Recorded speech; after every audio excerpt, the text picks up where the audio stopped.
सभी को नमस्ते। मैं डॉक्टर मोनिका। मुझे 5 साल प्राथमिक स्वास्थ्य केंद्र पे काम करने का सौभाग्य प्राप्त हुआ और मैं समझती हूँ अभी भी ग्राउंड लेवल पे बहुत सारी चीज़ों की कमी, अवेयरनेस की कमी है। तो हम बात करते हैं आज उच्च जोखिम वाली प्रेगनेंसीज के बारे में। तो अगर गर्भवती माँ का एज ज़्यादा है, वज़न ज़्यादा है, और मैं बात करूँ अगर उसके पहले से अबॉर्शन हो रखे हैं या उसको पहले से थायराइड है, बीपी है या ब्लड शुगर है, तो वो बहुत बड़ी जोखिम वाली प्रेगनेंसी हो सकती है। ये सारी ही जोखिम वाली प्रेगनेंसी, अगर माँ का ब्लड ग्रुप नेगेटिव है वो भी एक जोखिम वाली प्रेगनेंसी हो सकती है। तो मैंने देखा है कि मतलब अगर 100 गर्भवती महिलाएं आ रही हैं तो 90, आप हैरान हो जाओगे, 90 गर्भवती महिलाएं सिर्फ ये जानना चाहती है, या उनके साथ जो अटेंडेंट आए वो सिर्फ ये जानना चाहते हैं जी हमारा हीमोग्लोबिन कितना है। मैं हाथ जोड़ के विनती करती हूँ आपसे, सिर्फ हीमोग्लोबिन की ही जांच। आई नो हमारे जो मॉडर्न सिटीज़ हैं, ग्रामीण जो केंद्र हैं, वहाँ पे अवेयरनेस नहीं है इतनी। तो प्लीज़ जो सिटीज़ वाले लोग ये देख रहे हैं, प्लीज़ बुरा ना माने, मैं आपके लिए नहीं बोल रही, आपको अवेयरनेस है, पर जहाँ अवेयरनेस नहीं है उनके लिए बता रही हूँ।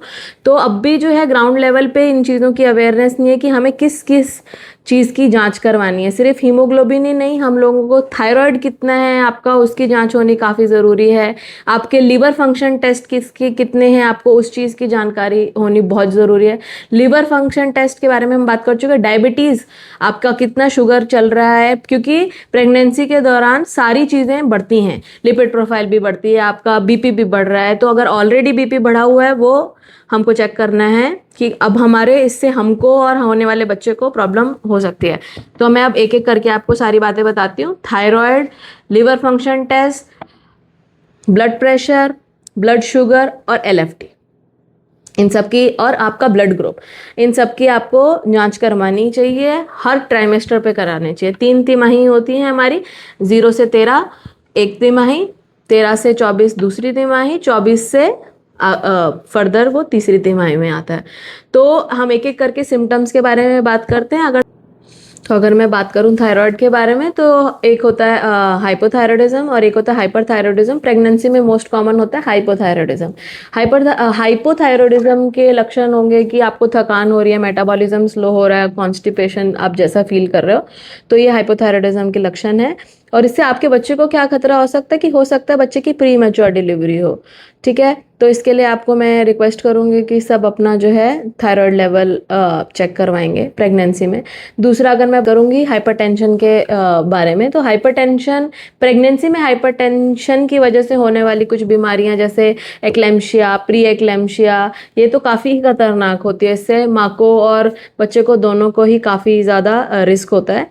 इसमें लक्षण होंगे जैसे धुंधला दिखना, पैरों में सूजन और आपके सर में दर्द होना, और कुछ केसेस में तो दौरे भी आते हैं।